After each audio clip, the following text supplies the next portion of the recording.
Y acá, yo ahora me perdí acá. Perdón, permiso, yo paso. ¿Dónde estaba la puerta? Acá.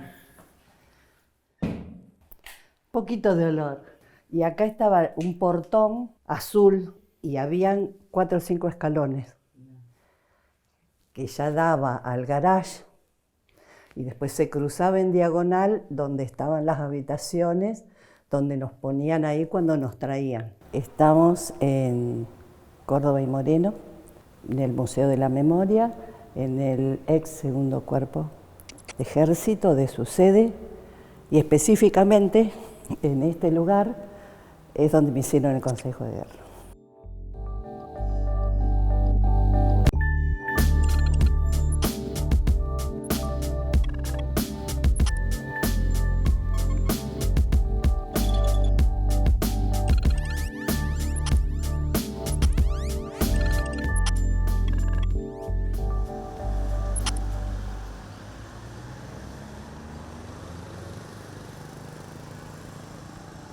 El edificio en sí, donde está el Museo de la Memoria alojado, es conocido originalmente en su construcción como la Casa de los Padres.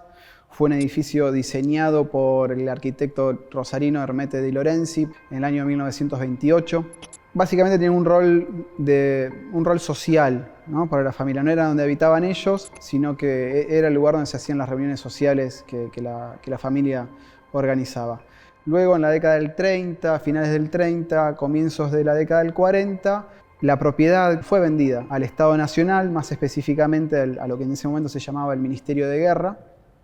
Entonces, a partir de ese momento se instalan oficinas y dependencias del ejército argentino.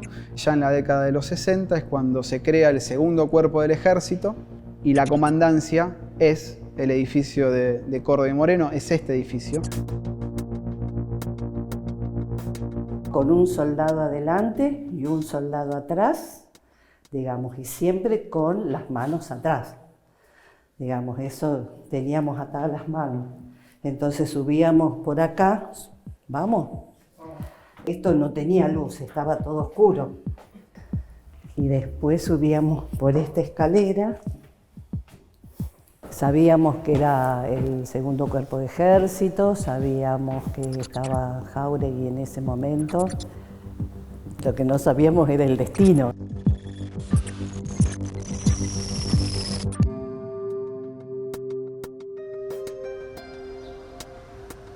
Estamos en el patio del hoy, felizmente, Museo de la Memoria de Rosario. La primera vez que entré a este lugar, me pasó lo mismo que te pasa cuando entras a todos los campos concentracionarios o lugares donde han pasado cosas que vos escuchaste en primera persona. A la gente que estábamos secuestrados en el 121, nos traían acá a Córdoba y Moreno para los interrogatorios. Nos paraban acá, en este lugar, de a uno, y tenías que tener así la postura, muy cerca, pero sin apoyarte en la pared.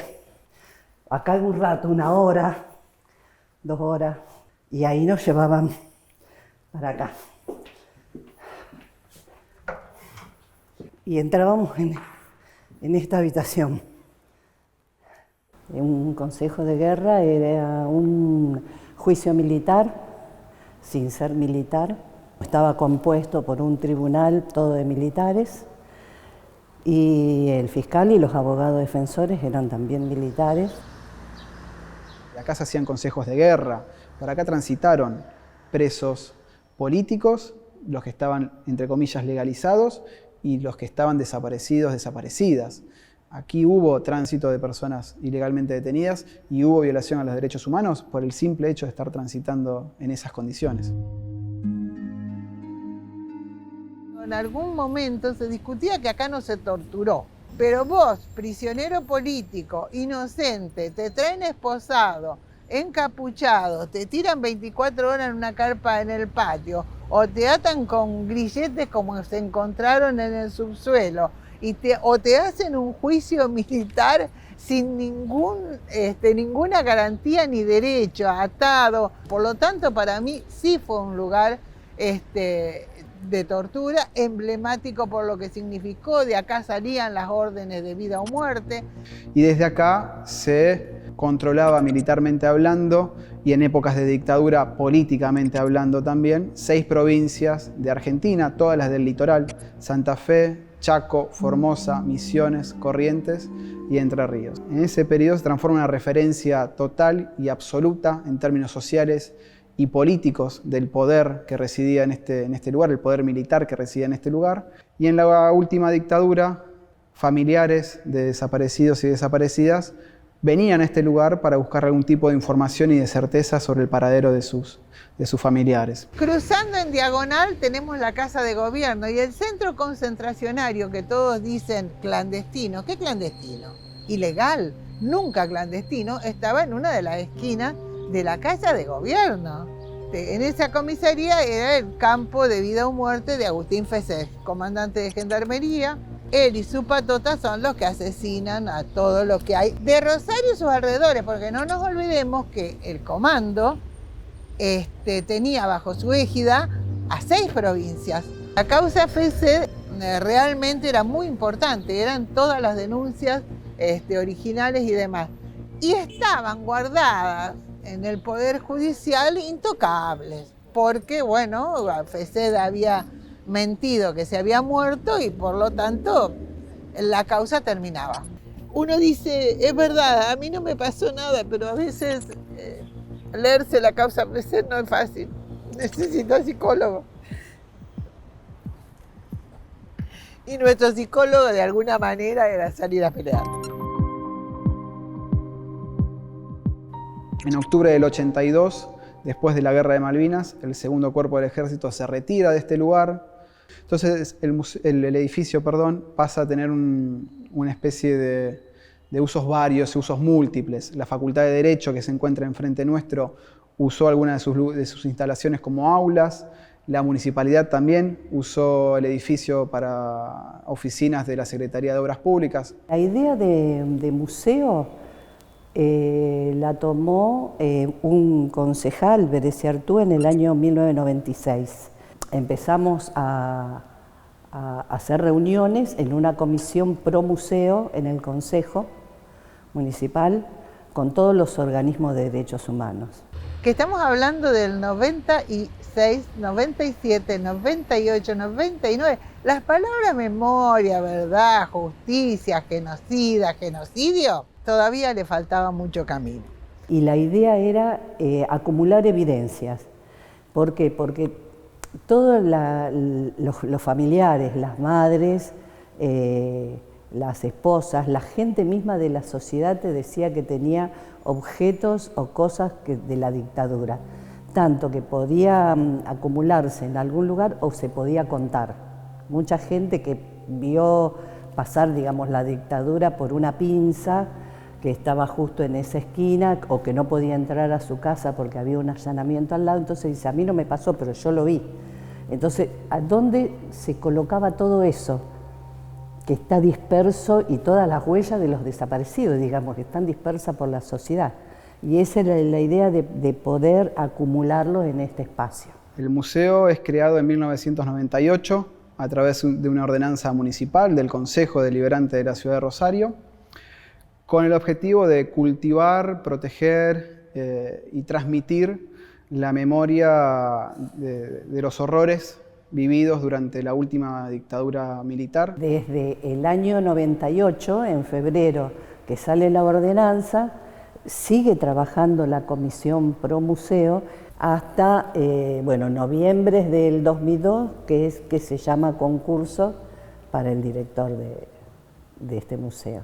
El museo comienza a funcionar efectivamente en 2001-2002, con el primer concurso de dirección del que sale elegido Rubén Chababo. Hacia comienzos del 2000, alguien me hace saber que en la estación Rosario Norte había un grupo de personas que estaban intentando impulsar un museo de la memoria, y muy poco tiempo después, en la administración de Hermes Wiener, se llama concurso para darle institucionalidad a eso que estaba determinado por ordenanza que debía ser un museo de la memoria. Pero en ese mientras tanto se formó la comisión de biblioteca, la comisión de educación, la comisión de investigación, y después había una de eventos porque se pasaban películas en homenaje a los desaparecidos, a los que se invitaba a la familia, y todo esto funcionaba en la ex estación Rosario Norte.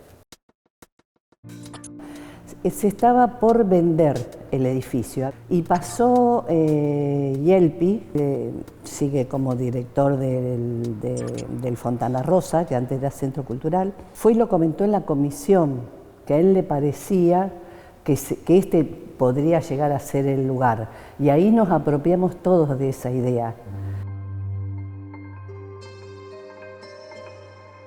El Art Deco utilizado en el estilo del diseño de la fachada y de los espacios del museo lo transforma en un lugar de valor arquitectónico de por sí. A eso se le suman todos estos usos sociales, políticos y militares que lo transforman en una referencia ineludible de la historia política y social de la ciudad. Por acá han transitado los comandantes del Segundo Cuerpo del Ejército, pero también han transitado políticos, empresarios, intendentes, referentes intelectuales que en las reuniones sociales organizadas por el propio ejército transitaban estos espacios.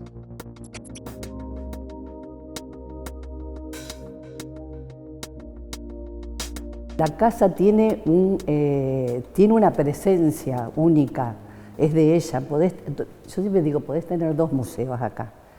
Una es la casa que habla en sí misma, en cada pared y en cada espacio, y otro es lo que uno le va poniendo adentro. Y en ese momento, sí, se estaba intentando, porque ya la ordenanza lo determinaba, que el museo debía funcionar en la esquina de Moreno y Córdoba, donde en ese momento ya estaba funcionando el bar temático Rockefeller. Finalizando la década del 90 y coincidiendo con la creación del museo y su designación como sede definitiva para el Museo de la Memoria, se inaugura el bar Rockefeller en esta esquina. Desde 1999 funciona hasta marzo del 2010.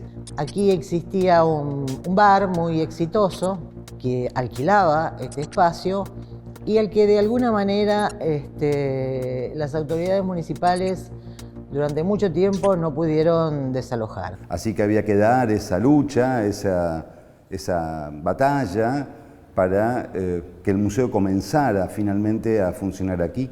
Básicamente en todo ese periodo, además de ese uso comercial, suceden alrededor del edificio múltiples batallas en la calle, en los tribunales y en las instituciones políticas de la ciudad y de la provincia para cumplir el mandato del año 99, que es que aquí se tiene que instalar el Museo de la Memoria. Se habilita el Rockefeller y tiempo después, como año y medio después, se descubre que ni siquiera habilitación había tenido un montón de tiempo, o sea que habían insertado un bar que se quedó más de 10 años sin nada, pero la idea era ocupar el lugar con otra cosa y llevar el museo a Zona Norte, la casita de los ciegos. Miren, no sé qué nos propusieron. Se habló con el intendente, con los concejales que fueron insistiendo mucho para que se expropiara el espacio.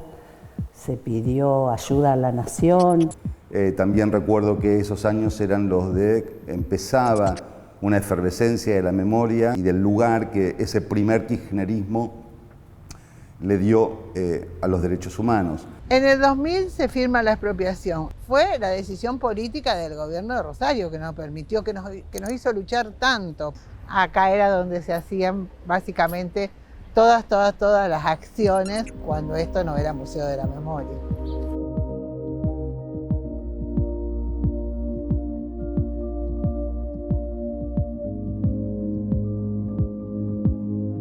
La gran tarea era ubicar el tema, ¿no?, en la agenda pública, y en ese momento como nunca se debatía, ¿no?, porque había media ciudad que decía que el museo debía estar aquí, por simpatía, por adhesión, y otra ciudad que que lo rechazaba. Lo que había sí era un ejecutivo que sabía que el museo tenía que instalarse. Había muchas presiones empresariales, gremiales, y aunque el edificio estaba ya expropiado y la provincia había pagado el dinero de esa expropiación, que si mal no recuerdo fue $1 millón en su momento, hasta que el ingeniero Lifchitz fue intendente de la ciudad de Rosario, no se concretó la devolución de este inmueble.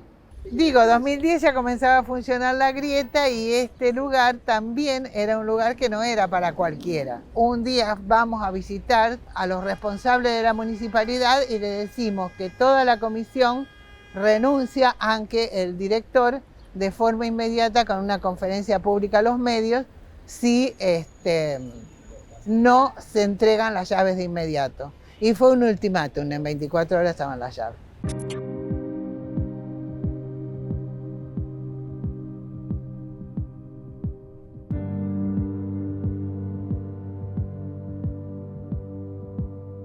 Fue un costo muy grande, fue una lucha hermosa. Estaba totalmente destruido. Eso hay que dejarlo muy, muy claro. Eso sentí, por un lado, una sensación de triunfo tremenda de que ya está, es de Rosario, y por otro lado, una tristeza enorme de ver cómo lo habían dejado. Pero bueno, nunca tuvimos dudas en qué iba a pasar con este museo, por su gente, por la gente que estaba al frente. Se nos avisó de esto en el 2009, que era casi seguro que en el 2010 tuviésemos el edificio. En el 2009 empezamos a pensar este museo. Yo creo que la parte más importante del museo estuvo en la previa, estuvo en esa estación Rosario Norte, porque fue un ensayo y un error. Yo siempre dije que hubiera sido un gravísimo error instalar el museo en el 2005 aquí, porque nadie sabía muy bien de qué se trataba un museo de la memoria. Nos sentamos con Rubén Chabau y dijimos, ¿qué hacemos? Lo primero que pensamos fue que no queríamos parecernos en absoluto a los museos del Holocausto. Revisamos muchísima museología vinculada a temáticas históricas, traumas históricos. Esos núcleos narrativos que eran imposibles contar en una larga extensión, pensamos de que el arte podía ser esa vía de ingreso, a través de la cual se pudiera hablar de eso que se llama el dolor humano o la acechanza. Estaba trabajando junto a mí, entre otras personas, pero fundamentalmente Viviana Nardoni, y los dos conocíamos por igual, con mayores o menores intensidades, algunos artistas. Nosotros trabajamos con artistas locales para realizar este museo. Además de contar la historia reciente argentina, contarla desde nuestro punto de vista local. Y así fue como convocamos a los que después terminaron integrando esa muestra, esa apuesta de aquel momento, ¿no? Y después surgieron lo que llamamos núcleos dilemáticos, que eran las cosas las que no podíamos obviar. Indudablemente la dictadura había dañado de manera incuestionable la vida social y política de los argentinos. La apropiación de niños, la desaparición forzada de personas, la constitución de centros clandestinos de detención, y de eso debía quedar memoria y de eso habría que dar testimonio. Todo el diseño de las muestras se construyeron desde afuera. Nosotros no podíamos ingresar aquí. Así que se trabajaba con planos. En algunos momentos se ingresó aquí de manera subrepticia como clientes del bar para mirar y bueno, unas cosas delirantes. Con Graciela Sacco estuvimos visitando casi en la clandestinidad este lugar porque no éramos muy bienvenidos en el bar sabiendo quiénes éramos. Así que nos metimos en una mesita por allá y mirábamos este lugar que estaba atiborrado de mesas, este hermoso semicírculo que tengo a mi espalda, esta especie de pequeño templo, de capillita. Y ella me dijo en ese momento, yo quiero eso para montar entre nosotros. Cada uno de los artistas, a pesar de que muchos tenían reconocimiento internacional, fueron sumamente generosos a la hora de acercarse y conversar con nosotros, las obras. Ya la casa, con todas las modificaciones que había tenido, podía amablemente recibir esto que después se instaló. Entonces en el 2010 ya se ingresó con muchos debates, con muchas batallas, con muchas discusiones, y aquello que yo había intentado impulsar en ese pequeño institución que era el museo debía expandirse aquí. ¿Qué era eso? El valor de la memoria, el valor del debate, el valor de la conversación y la importancia fundamental de mirar el drama del dolor humano por fuera del caso argentino. En una mirada que llegara al presente, pero que también se atreviera a nombrar el pasado anterior a marzo del 76, pero también a nombrar en su amplísima extensión el dolor humano. Nunca quisimos hacer un museo documentalista, en absoluto.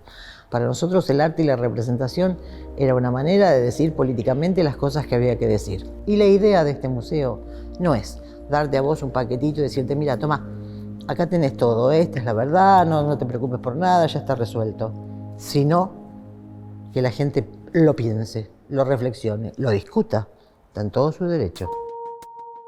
Hoy el museo funciona con una estructura museística clásica, por así decirlo, con una planta baja y ofreciendo una muestra permanente, una sala de muestras transitorias que suele complementar la temática que allí se presentan. Hoy en día tenemos la muestra Legados, que trata de vincular la historia de madres y abuelas de Plaza de Mayo con las luchas feministas del movimiento feminista de hoy en día. Y después hay toda una estructura de actividades y de departamentos que generan otras dimensiones de memoria que complementan a la museística en particular. Entonces tenemos un centro documental, la biblioteca Raúl Frutos, el centro educativo, el departamento de educación, el departamento de articulación territorial, tenemos el servicio de orientación jurídica, el centro de estudio, trabajando básicamente con la base de datos de detenidos y víctimas del terrorismo de Estado en Rosario, articula con el RUPTE nacional, que es el Registro Unificado de Víctimas del Terrorismo de Estado, articula con la Facultad de Ciencia Política, con la Facultad de Humanidades, con la UNR en general. Más que un museo de la memoria, un centro de memoria que tiene un anclaje local, y a partir de ese anclaje local articulamos con la historia más general del país y con la temática o las cuestiones del continente latinoamericano. Los objetivos de 1998, los originales, los que están vigentes en la ordenanza de creación del museo, son en realidad un horizonte que, si pretendemos cumplirlos de una vez para siempre, vaciaría al museo de contenido. Y los nuevos objetivos o los nuevos horizontes son justamente el desafío de encarar el futuro de las nuevas generaciones, que no saben lo que es levantarse un día, prender la televisión y ver que en el lugar donde ayer había una persona de traje y corbata o de ropa de civil, hoy hay un militar diciendo que existe impera el estado de sitio y que para pasar por una cuadra hay que mostrar el documento sí o sí a un retén militar.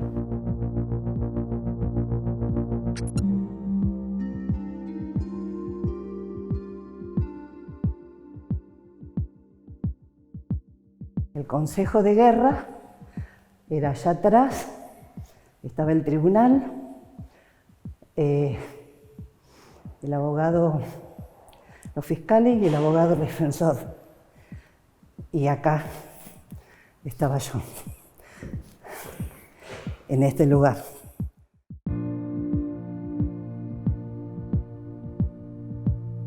No lo siento con dolor. Sino que bueno, que está ese permanente recorrido en mi cabeza, pero a la vez con muchas ganas de que la gente encuentre y descubra lo que realmente pasó. Pasaron muchos soldados, pasaron muchos detenidos, pasaron muchas dictaduras y la casa fue la protagonista. Un sitio de memoria es nada si no hay un discurso que lo signifique. Digamos, toda la ciudad es un sitio de memoria. El lugar es en la medida de que haya alguien dispuesto a decir algo y en la medida en que haya una comunidad, un grupo decidido a querer escuchar que ahí pasó algo. Yo siempre le digo a los pibes que pueden pensar lo que quieran, hasta pueden ser de derecha. Lo que no soporto es la indiferencia. La falta de memoria trae la indiferencia. El no me importa, todo es igual. Total, ¿para qué? Siempre, siempre la lucha cambia las cosas. Todo lo que tenemos de bueno en esta sociedad lo trajo la lucha. Un sitio de memoria no debe cristalizarse porque yo pienso la memoria como una acción constante. Tiene que tener esta virtud, la memoria como acción, digo yo. Uno puede saber de qué pasado viene, pero necesita saber en qué presente habita para poder pensar el futuro que desea. La memoria para el que la cuenta, cada vez que la cuenta, sana un poco. Esto de que traemos desde los ancestros, el ir contándole a los otros lo que pasó, cómo se vivió, no olvidarnos de estas personas desaparecidas. Es una palabra repetitiva, pero creo que sirve para que no vuelva a pasar. Pero creo que es mejor para construir un país mejor, para construir una sociedad mejor. Roberto Bereciartúa, que fue el concejal que presentó la ordenanza de creación del museo y que la defendió y la sostuvo y bancó que participen los expresos y los organismos en esa redacción cuando muchas personas decían que no y le hicieron pagar muchos costos. Dijo, yo imaginaba al museo lleno de chicos y chicas y que sea una escuela de derechos humanos y de memoria. Me parece que dentro de 10 años el museo, si no está lleno de chicos y chicas, aprendiendo de derechos humanos y de memoria y de trayendo ellos mismos qué son los derechos humanos en ese momento, va a estar vacío. Por más que esté lleno de gente, va a estar vacío. El museo dentro de 10 años lo imagino con mucho ruido de jóvenes, rompiendo estructuras. Lo imagino así. Espero que dentro de 10 años no esté cristalizado, no sea un panteón, sino todo lo contrario.